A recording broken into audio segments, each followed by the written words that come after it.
మీరు అయిపోయిన తర్వాత నిరుద్యోగ భృతి గానీ అమలు విషయంలో గానీ ఏం వెళ్తున్నారు? అలాగే కొంత బొమ్మలు, లోగోలు, పాటలు చేంజింగ్ విషయంలో కూడా రకరకాల చర్చ ఉంది.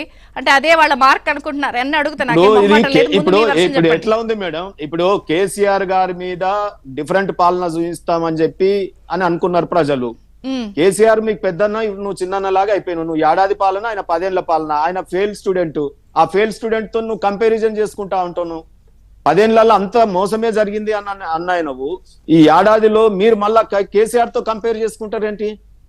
సో అది అక్కడే మీరు నైతికంగా ఎక్కడో రేవంత్ రెడ్డి గారు చాలా ఆయన ట్రాప్ లో పడ్డట్ట ఉంది. అనవసరంగా ఇది డబ్ల్యూడబ్ల్యూ గేమ్ లాగా కాంగ్రెస్ బీఆర్ఎస్ పార్టీ క్రియేట్ చేసుకోవడం. వాళ్ళిద్దరు WWF లో కొట్టుకుంటే మీరేం టెంపైరా? మహారాష్ట్ర గెలిచిన ఊపులో ఉన్నారు కాబట్టి ఇప్పుడు ఇక్కడ కాన్సన్ట్రేషన్ చేస్తారా? డెఫినెట్ గా 100% కాన్సన్ట్రేషన్ చేయడం. Telangana operation Telangana already medicines అవుతా ఉన్నాయి. ఆపరేషన్ తెలంగాణ కాదు, అసలు ఆపరేషన్ చేయకుండానే మెడికల్ ట్రీట్మెంట్ చేసేసి తెలంగాణ రాష్ట్రం బీజేపీ వైపు చూస్తా ఉంది.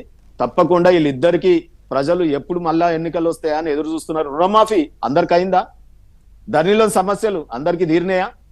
ఇలా ఇందిరా పార్క్ దగ్గర ధర్నాలు చేయించుకోవడానికి మీరు కాంగ్రెస్ పార్టీని తెచ్చినామా? ఇలా ప్రగతి భవన్ లో నిమాయిష్ చేస్తారు కదా అన్ని ఇరగొట్టి. ఈ రోజు అనేక అవకతవకలు. ఇద్దరు కూడా ఇప్పుడు పీసీల కులగణన జరుగుతుంది మేడం. ఇప్పుడు కులగణన జరుగుతున్న దాన్ని సైడ్ ట్రాక్ పట్టియాలి.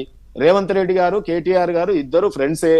వాళ్ళిద్దరు మాట్లాడుకునే ఇది కావాలనే తూతూ మైమై లాగా ఒక క్రియేట్ చేసి కులగణన మీద ఎక్కడ మాట్లాడుతుంది బీఆర్ఎస్ పార్టీ? ఎక్కడైనా బీసీల కులగణన మీద ఈ రకంగా ఉండాలి, ఆ రకంగా ఉండాలి, ఎక్కడైనా వీళ్ళ ఒక వారి పార్టీ నాయకుని అరెస్ట్ చేసిరని లొల్లిలు చేస్తున్నారు తప్ప బీసీల కులగణన ఎట్లా జరుగుతుంది? రైతుల రుణమాఫీ ఎట్లా జరుగుతుంది?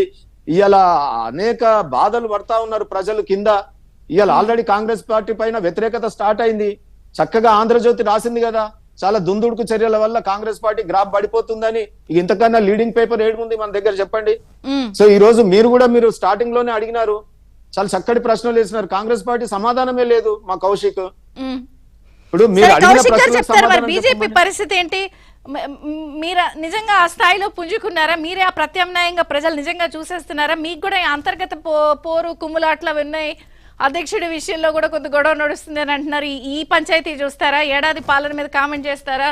బీఆర్ఎస్ చాలా చేసింది, కాళేశ్వరం అవినీతి అని మీరు ఆ రోజుల్లో మాట్లాడారు. అవన్నీ మళ్ళీ ఇంకా ఎందుకు కొనసాగించలేకపోతున్నారు? ప్రత్యామ్నాయంగా నిజంగా ఏదైనా అంటే ఎంపీ 8 వచ్చాయంటారు. మేడం, నేను ఇంత ముందే చెప్పాను, మొన్న జరిగిన ఎన్నికలు ప్రజలకు ప్రజాక్షేత్రంలో ఈ ప్రజాస్వామ్యంలో ఎన్నికలు ఒక ప్రోగ్రెస్ రిపోర్ట్ లాంటిది.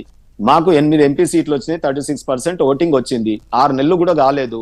రాబోయే కాలంలో అసెంబ్లీ ఎన్నికలు ఇంకా 4 ఏళ్ళు ఉన్నాయి.